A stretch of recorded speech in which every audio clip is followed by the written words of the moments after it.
বিসমিল্লাহির রহমানির রহিম। অনার্স তৃতীয় বর্ষ, ইসলাম শিক্ষা বিভাগ, নোয়াখালী সরকারি কলেজের সুপ্রিয় ছাত্রছাত্রীরা, আশা করি তোমরা ভালো আছো। আজকে তোমাদের ক্লাস নেব ইসলামী অর্থব্যবস্থা এই বিষয়ের। গত ক্লাসে আমি ক্লাস নিয়েছিলাম তোমাদেরকে পুঁজিবাদী অর্থব্যবস্থার পরিচয় এবং পুঁজিবাদী অর্থব্যবস্থার বৈশিষ্ট্য। আজকে তোমাদের ক্লাস নেব ইসলামী অর্থব্যবস্থার সাথে পুঁজিবাদী অর্থব্যবস্থার তুলনামূলক আলোচনা। আসলে ইসলামী অর্থব্যবস্থার সাথে পুঁজিবাদী অর্থব্যবস্থার ব্যাপক পার্থক্য রয়েছে। আমরা জানি পুঁজিবাদ ব্যক্তির অবাধ স্বাধীনতা দেয়। ইসলামে এই অবাধ স্বাধীনতাকে অনুমোদন দেয় না। সর্বোপরি কতগুলো নির্দিষ্ট বৈশিষ্ট্য আছে, পার্থক্য আছে।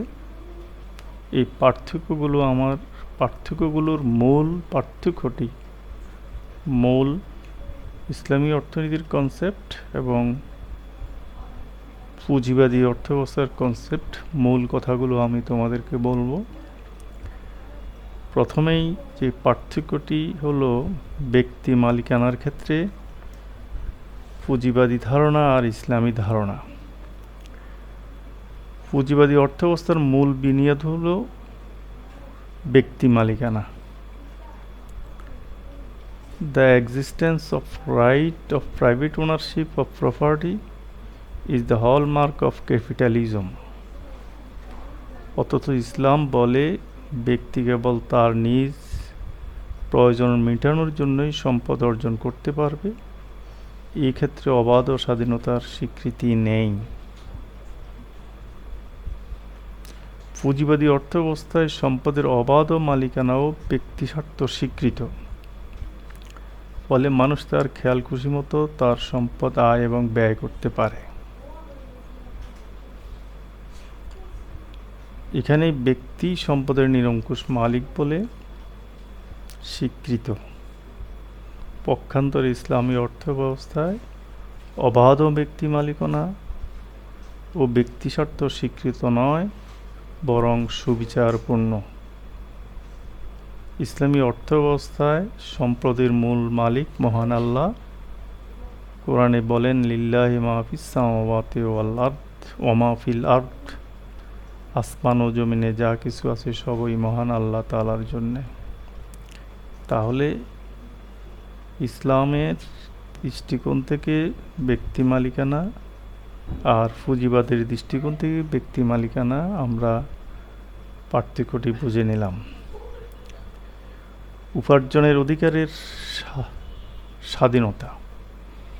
পুঁজিবাদী অর্থব্যবস্থায় ব্যক্তি তার নিজ মেধা, শ্রম ও ক্ষমতা বলে মূলধন খাটিয়ে মজুর নিয়োগ করে পর্যাপ্ত সম্পদ উপার্জনের অধিকার থাকে। এই ক্ষেত্রে মুনাফা লোকসান বিবেচ্য বিষয় না হয়ে শ্রমিকের মজুরি ও বিবেচনা না করে কেবল নিজ উপার্জন বিবেচ্য বিষয়। Unrestricted economic freedom and non-interference of the state is such freedom in another feature of capitalism economy. Every individual is at liberty to initiate, organize and establish an enterprise, business, profession. কিন্তু ইসলাম এই উপার্জনের ক্ষেত্রে অন্যের ক্ষতি সাধনপূর্বক উপার্জন স্বীকার করে না। কোরআন বলে, ইয়া আইয়ুহান নাস কুলু মিম্মা ফিল আরদি হালালান তাইয়্যিবা। আরও বলেন, হাদিসে বলেন, তলাবু কাসবিল হালালি ফারিদাতুন বাদাল ফারিদাতে। উপার্জনের অধিকারের স্বাধীনতা পুঁজিবাদে দেয়, কিন্তু ইসলাম এক্ষেত্রে হালাল হারামের ভিত্তিতে উপার্জন করার কথা বলে থাকে। পুঁজিবাদী অর্থব্যবস্থায় মালিক ও মজুরের সম্পর্ক। পুঁজিবাদী অর্থব্যবস্থা মূলত দু ধরনের ব্যক্তি লক্ষণীয়: মালিক শ্রেণী এবং শ্রমিক শ্রেণী। লাভ লোকসানের সাথে মালিক সংযুক্ত, আর মজুর কেবল নির্দিষ্ট পরিমাণ টাকায় চুক্তিবদ্ধ কর্মচারী। ফলে মজুরি কম, লাভ বেশি, মুনাফার পরিমাণে শ্রম মূল্য না দেয়া, এসব নিয়ে দ্বন্দ্ব সংঘাত আজকে পুঁজিবাদী অর্থব্যবস্থার ভিত্তি হয়ে দাঁড়িয়েছে। অথচ আল্লাহ রাসূল সাল্লাল্লাহু আলাইহি ওয়াসাল্লাম বলছেন, উতুল আজিরা আজরাহু কাবলা আন ইয়াজিফা আরাকাহু। শ্রমিকের গায়ের ঘাম শুকানোর পূর্বে তার পারিশ্রমিক দিয়ে দাও। চতুর্থ পার্থক্য হলো ব্যক্তি সম্পদের রাষ্ট্রীয় হস্তক্ষেপ। সম্পদ জাতীয়করণ নীতি নিয়ে ইসলাম ও পুঁজিবাদের মধ্যে পার্থক্য হলো, পুঁজিবাদে রাষ্ট্র সকল সম্পদের মালিক, তাই কোনরূপ কারণ দর্শানো ব্যতীত ব্যক্তিগত সম্পদ অধিগ্রহণ প্রক্রিয়ায় রাষ্ট্রীয় সম্পদে পরিণত করতে পারে। অথচ এই ক্ষেত্রে রাসূলুল্লাহ সাল্লাল্লাহু আলাইহি ওয়াসাল্লাম বলছেন, কুল্লু মুসলিমিন আলা মুসলিমিন হারামুন দামু ওয়া মালুহু ওয়া ইরদুহু। প্রত্যেক মুসলমানের রক্ত, মাল এবং সম্ভ্রম অপর মুসলমানের নিকট নিরাপদ। আরেকটু অন্যতম পার্থক্য হলো পুঁজিবাদ এবং ইসলামী অর্থনীতিতে প্রতিযোগিতা ও প্রতিদ্বন্দ্বিতা।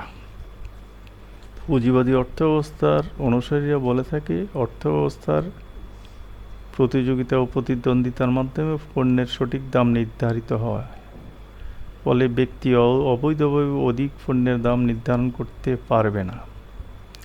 অথচ ইসলামী নীতি অনুসারে প্রতিযোগিতা ও প্রতিদ্বন্দ্বিতার ফলে শ্রমিক তার ন্যায্য মুনাফা পেতে পারে, কিন্তু অনেক সময় এই প্রতিযোগিতার একচেটিয়া প্রভাবে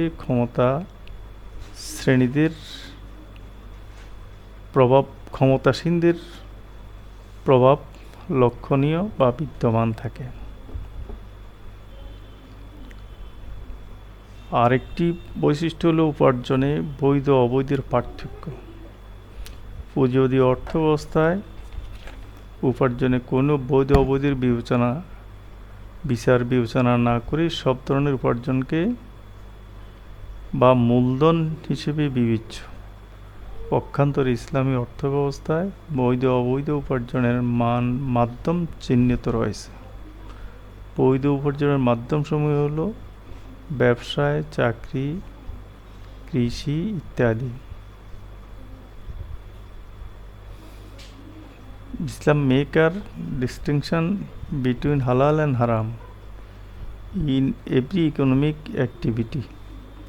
ইসলাম তার অনুসারীদেরকে অর্থ উপার্জন করার অবাধ সুযোগ দেয় না, বরং উপার্জনের পন্থা ও উপায়ের ক্ষেত্রে সামাজিক স্বার্থের পরিপ্রেক্ষিতে বৈধ ও অবৈধতার সৃষ্টি করে।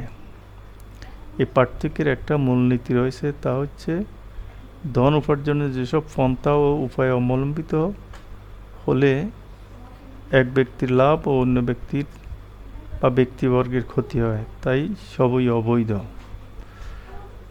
আর এই ক্ষেত্রে কোরআন বলে, হে ইমানদারগণ, তোমরা পরস্পর ধন সম্পদ অবৈধ ভক্ষণ করো না, তবে পারস্পরিক সম্মতি অনুযায়ী ব্যবসায়িক লেনদেন করতে পারো, আর তোমরা নিজেরা নিজেদেরকে ধ্বংস করো না, আল্লাহ তোমাদের প্রতি করুণাশীল।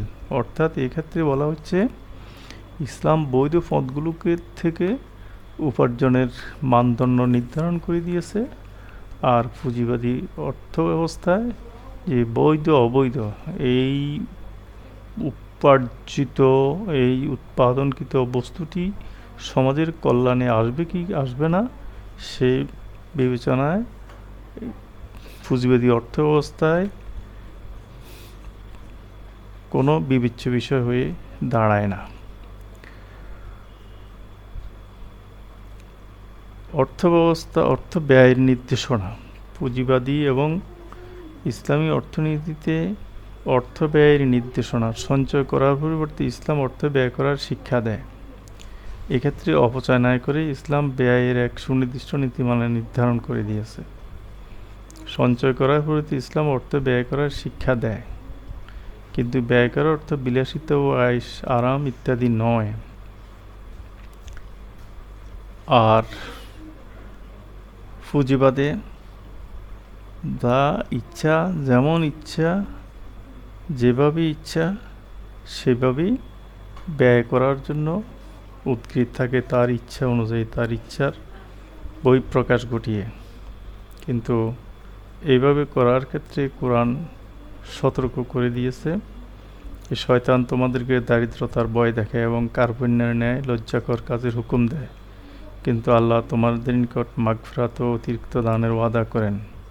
বলা হচ্ছে আশ-শায়তানু ইয়াইদুকুমুল ফাকরা ওয়া ইয়ামুরুকুম বিল ফাহশাই ওয়াল্লাহু ইয়াইদুকুম মাগফিরাতুম মিনহু ওয়া ফাদলাহ।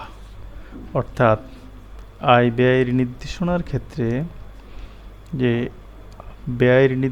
ক্ষেত্রে ইসলাম সুনির্দিষ্টভাবে প্রয়োজন অনুযায়ী ব্যয় করার কথা বলে থাকেন।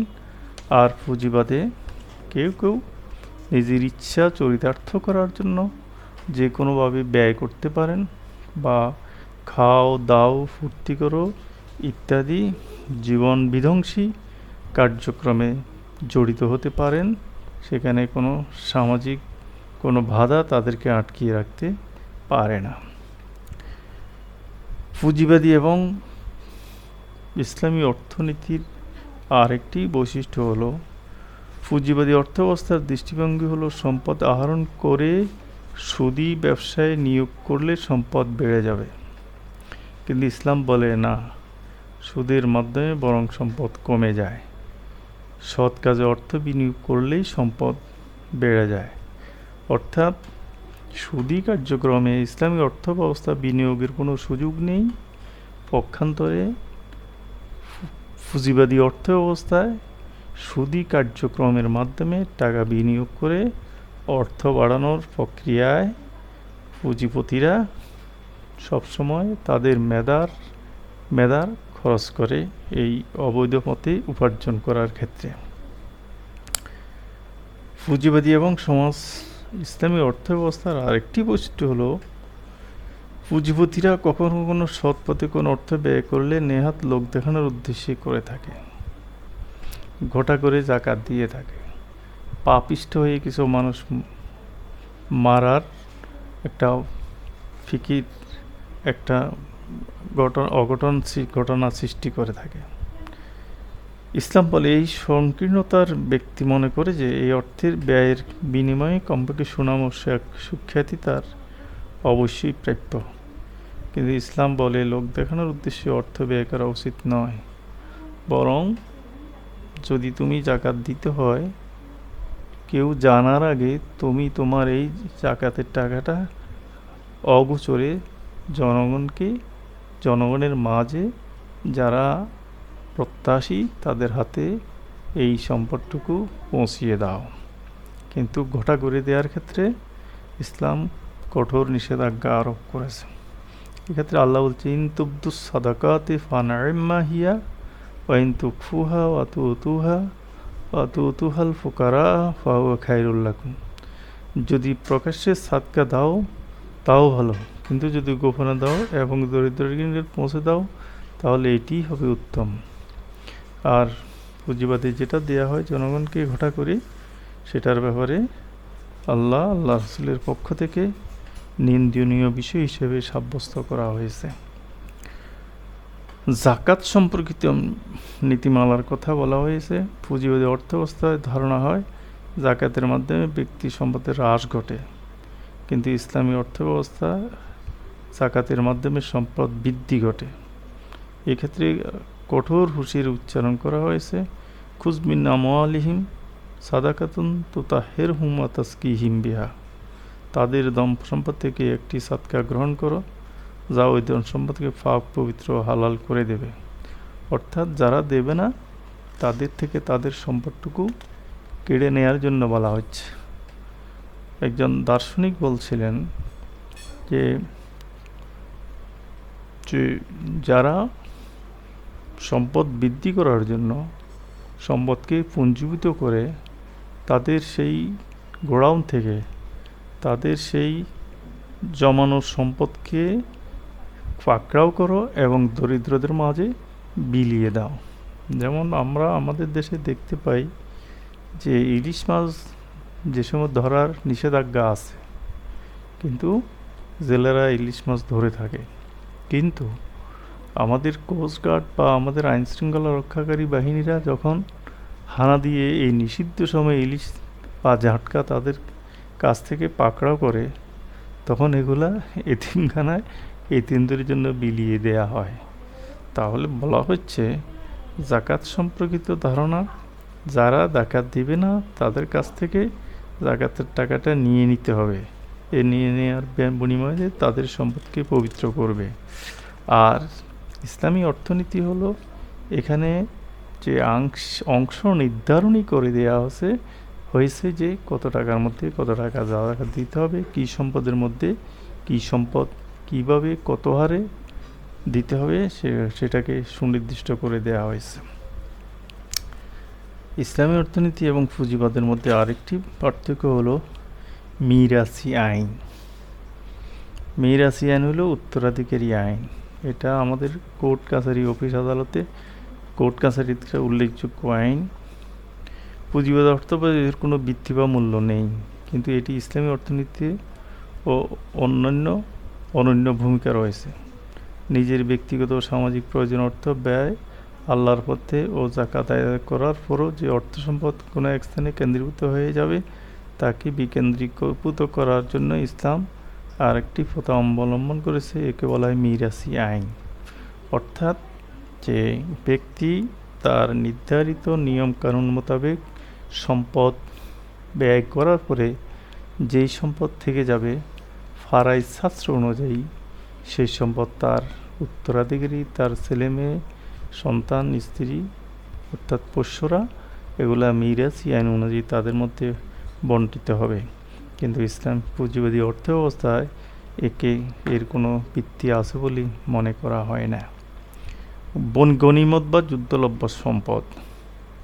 সূরা আনফালের একটি আয়াত আছে, ওয়ালামু আন্নামা গানিমতুম মিন শাইইন ফাআন্না লিল্লাহি খামসাহু ওয়ালিররাসূলি ওয়ালিযিল কুরবা ওয়াল ইয়াতামা ওয়াল মাসাকিন ওয়াবনাস সাবিল। ইসলামী অর্থনীতিতে গনিমত ও যুদ্ধলব্ধ সম্পদকে বাইতুল মাল বা অন্যতম উপাদান হিসেবে স্বীকার করা হয়।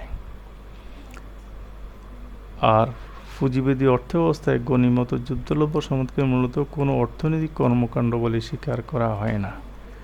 কারণ ইসলামী অর্থনীতিতে যুদ্ধলব্ধ সম্পদ সেগুলা কালেক্ট হবে অথবা সেগুলো কিভাবে বন্টন হবে তার সুনির্দিষ্ট নীতিমালা সূরা আনফালে বর্ণনা করা হয়েছে। সুতরাং এই নিয়ে আর কোনো বিতর্ক থাকার কথা নয় এবং এর একটি অংশ রাষ্ট্রীয় কোষাগারেও জমা হবে। কিন্তু পুঁজিবাদে এর কোনো ভিত্তি আছে বলে মনে করা হয় না। ইসলামী অর্থনীতিতে মিতব্যয়িতার কথা বলা হয়েছে। পুঁজিবাদে মিতব্যয়িতাকে নিরুৎসাহিত করে, বরং ব্যক্তির খেয়াল, ব্যক্তির ইচ্ছা, ব্যক্তির সকল বৈধ ও অবৈধ চাহিদা পূরণ করার ইচ্ছা ক্ষেত্রে তার অবাধ স্বাধীনতা বিদ্যমান। ইসলাম তার নেসেসিটি অনুযায়ী বন্টনের পরে ভোগের পরে যেটা ভোগ ব্যয় করবে সেটাকে অপচয় বলা হচ্ছে। আর অপচয়কারীকে এক্ষেত্রে বলা হচ্ছে শয়তানের ভাই। ওয়ালা তুবাজ্জিরু তাবযীরান ইন্নাল মুবাজ্জিরিনা কানু ইখওয়ানা শায়াতিন। মানুষ সম্পর্কে ধারণা। ইসলামী অর্থনীতিতে মানুষকে আদর্শ অনুপ্রাণিত এক কর্ম উপযোগী সামাজিক জীব স্বীকার করা হয়, কিন্তু পুঁজিবাদী অর্থনীতিতে মানুষকে সাধারণ সামাজিক জীব হিসেবে তুলনা করা হয় না। অর্থের মূল্যায়ন। পুঁজিবাদী অর্থনীতি অর্থই হলো জীবনের মূল উদ্দেশ্য। সুতরাং অর্থ উপার্জন, ন্যায় অন্যায়, হালাল হারাম এবং এসব কিছুর মূল্যায়ন নেই। Money is the second father in capitalism society. কিন্তু ইসলামী অর্থনীতিতে অর্থ মানব জীবনের জন্য অপরিহার্য, কিন্তু তা মানব জীবনের লক্ষ্য নয়। সুতরাং কেবল বৈধ পন্থায় উপার্জনের ইসলাম স্বীকার করে।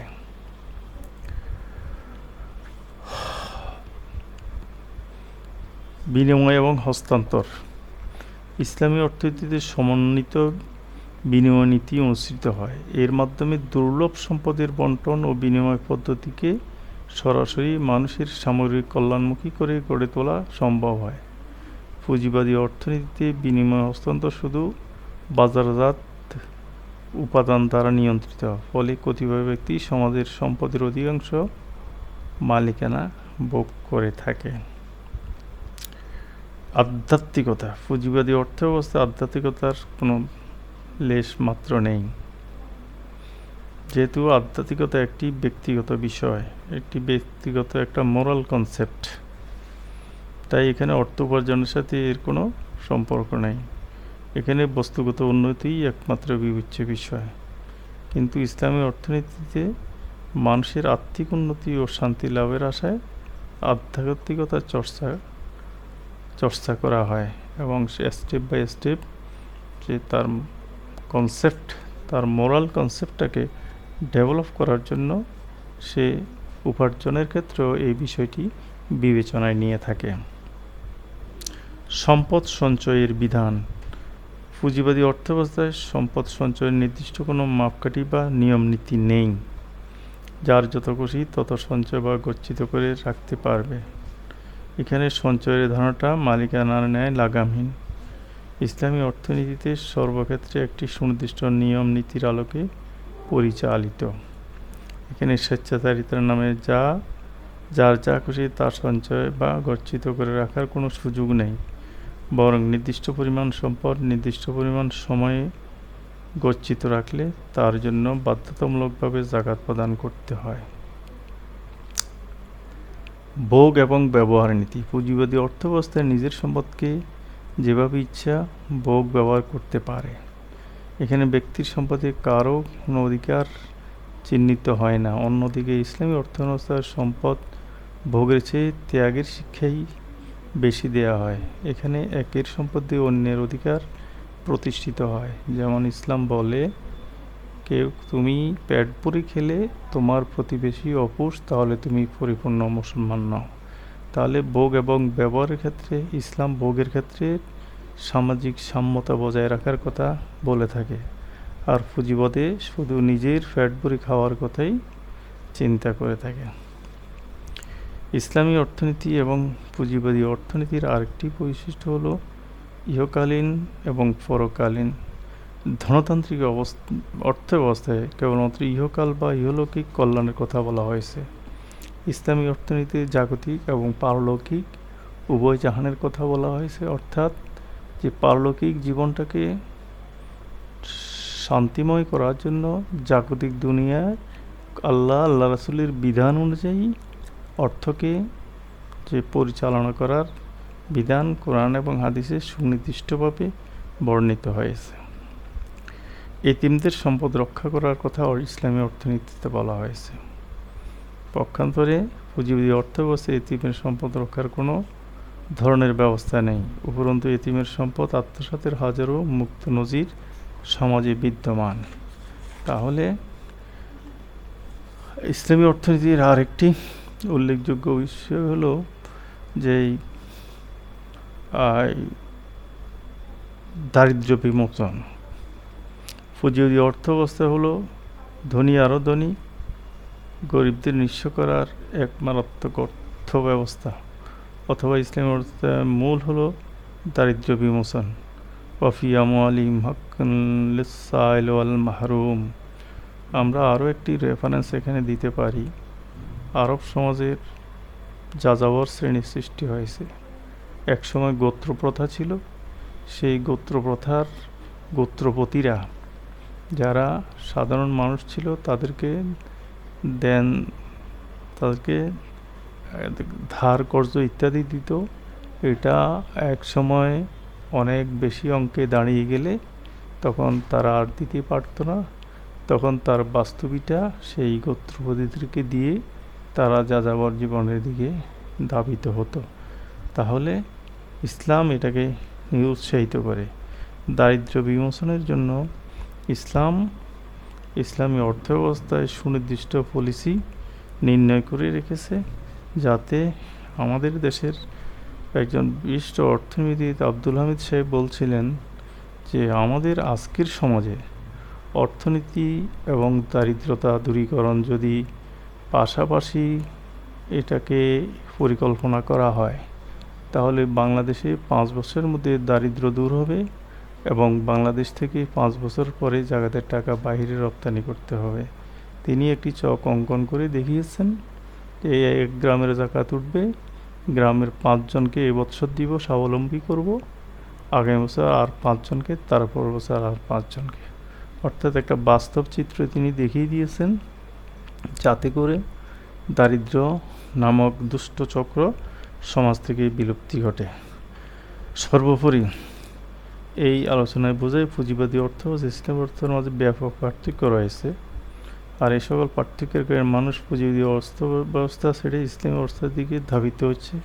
এর একটি জ্বলন্ত উদাহরণ হলো আমাদের দেশের ইসলামী ব্যাংকগুলো যেখানে আছে সেখানেই মানুষের ভিড়, ফরেন রেমিটেন্স ইত্যাদি সেখানে আসছে। তারপরেও এটাকে আমি সম্পূর্ণভাবে 100% ইসলামী অর্থনীতি বলবো না। সুতরাং তারা চেষ্টা করে যাচ্ছে, চেষ্টা করাটাই হলো মানুষের করণীয়, কিন্তু পরিপূর্ণতা দেওয়ার একমাত্র ক্ষমতাবান মহান আল্লাহ রাব্বুল আলামিন। তাহলে ইসলামী অর্থনীতি এবং পুঁজিবাদী অর্থনীতির মধ্যে আমরা যে ব্যাপক পার্থক্য দেখলাম, এই পার্থক্যগুলোর মধ্যে একটি বিষয় উঠে এসেছে যে ইসলামী অর্থনীতি মানব কল্যাণমুখী, পুঁজিবাদী অর্থব্যবস্থায় ব্যক্তিকেন্দ্রিক এবং ব্যক্তিকে এই স্বৈরাচারী করার একটা অর্থব্যবস্থা এখানে বিদ্যমান। আজকে এই পর্যন্তই, আগামীতে আবার দেখা হবে। সবাইকে ধন্যবাদ।